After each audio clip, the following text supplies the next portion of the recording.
Robinson Crusoe. Robinson Crusoe always wanted to see the world. Since childhood, he had dreamed of adventure, and despite his parents' warnings, he left home to become a sailor. At first, everything went well. The sea was calm, and the ship sailed smoothly across the water. But one night, a terrible storm began. The wind blew strongly, and huge waves crashed against the ship. Robinson and the crew tried to control the ship, but the storm was too powerful. Water filled the decks, and before they could escape, the ship broke apart. Robinson found himself in the ocean, trying not to drown. He swam for a long time, and just when he was becoming too tired, he saw land. Using his last bit of strength, he reached the shore and fell asleep on the sand. When Robinson woke up the next day, he was alone. No one else was on the beach, and he couldn't see any of the other sailors. He climbed a hill to look around, but he only saw water and trees. He realized he was on an empty island. The first few days were hard. He had no food, no tools, and nowhere to sleep. Then he thought about the shipwreck. Maybe some things had washed up on the beach. He walked along the shore and found pieces of wood, rope, and even some barrels of food. He used the wood to build a small shelter and began searching for fresh water. Life wasn't easy, but Robinson learned to survive. He caught fish, picked fruit, and figured out how to make fire.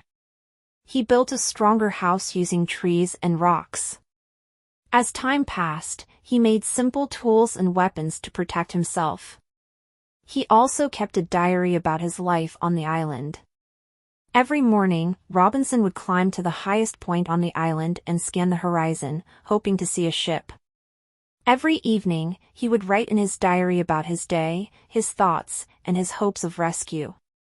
This routine helped him stay sane in his loneliness.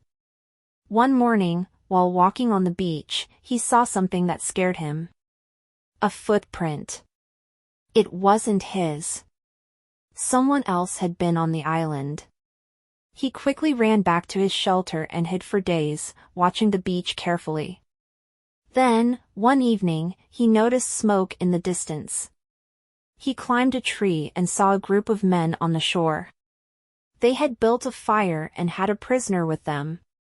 Robinson understood that they were cannibals. He was frightened but knew he needed to act quickly to save the prisoner. He took his gun and moved quietly toward them. As the cannibals prepared to kill the man, Robinson fired his gun into the air. The loud noise frightened them and they ran away, leaving the prisoner behind. The man was weak but alive. Robinson gave him food and water. Because he had rescued him on a Friday, he named him Friday.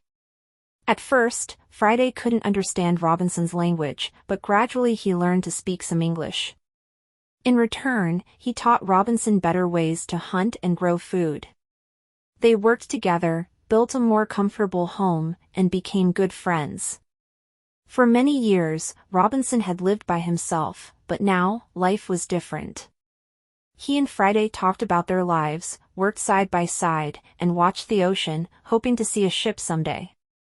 Friday was curious about Robinson's country and often asked questions about life in England. Robinson enjoyed teaching Friday about his homeland and European culture. These conversations made Robinson miss home even more, but they also helped him appreciate the simple life they had created on the island.